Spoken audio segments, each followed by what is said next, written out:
Manchester City's win over Monaco was the best match of this season's Champions League. It wasn't really a surprise that Manchester City vs Monaco was spectacular. There's a reason why it's the match-up to watch of the Champions League round of 16. Expectations were sky high, and yet the first leg managed to be even better than anyone could have even expected. It was the best match of the entire tournament. Hell, it might have been the best match in years. A quick look at the scoreline: Manchester City 5-3 Monaco, would give away that it was thrilling, but somehow, that doesn't do it justice. Nor does saying it was the highest scoring first leg in the history of the Champions League. It was at bonkers. Leroy Sane's incredible play to set up the opening was really just a preview of what was to come. Even Radamel Falcao completely abusing John Stones was only a small part of the match's greatness. Because while there were some truly spectacular goals, and 8 in total, the appeal of the match was its pace. And its chances. And all the near misses. What the scoresheet, and even highlights, won't show is Sergio Aguero getting dragged down by Danijel Subasic for what should have been a penalty kick, only for the referee to card Aguero for diving. But even that was a misdemeanor compared to the hilarious goal Subasic let find the back of the net when Aguero fired in the second half. And the scoresheet also won't show Falcao missing a penalty kick with a bizarre stop in the run-up and then horrendous shot. What didn't make it onto the top line was as exhilarating as what did, which is stunning in an 8-goal match. And it wasn't just what happened. It's who did it all.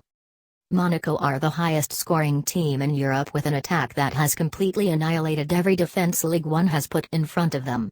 They're led by young stars like James Lemar and Kylian Mbappé, who torched Nicolas Otamendi all match long. And when Otamendi was done getting embarrassed, Stones added to his ignominious debut season with the citizens by having Falcao manhandle him. That's the same Falcao whose career fell off a cliff when he was on the other side of Manchester and was left for dead just months ago, the casualty of a knee injury that appeared to have wiped him from the relevant soccer scene. Meanwhile, Manchester City were led by their young stars, Sane and Raheem Sterling. The duo were nothing short of amazing, with each scoring a goal and setting up many more chances. Their pressing, as was the case with the Monaco youngsters, turned the match to chaos and upped the pace of the match to frantic levels. But when it wasn't the two youngsters getting the job done, it was Aguero, reminding the world that he is still one of the best despite being pushed out of the starting lineup just weeks ago by Gabriel Jesus, only to get back in when the Brazilian was hurt. Things got so out of hand that it was very clearly all unplanned. And yet completely according to the script, only no one would have turned the pandemonium up this high.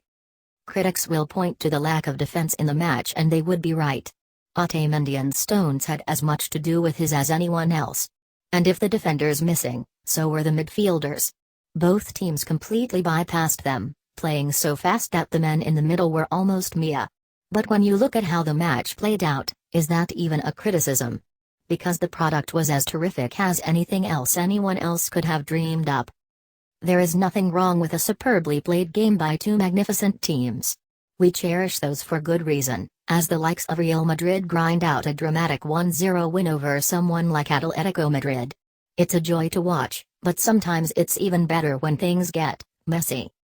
Manchester City vs Monaco was spectacularly messy.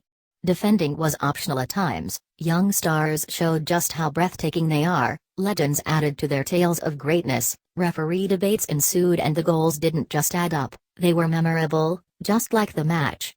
From a pure entertainment standpoint, it couldn't have been any better.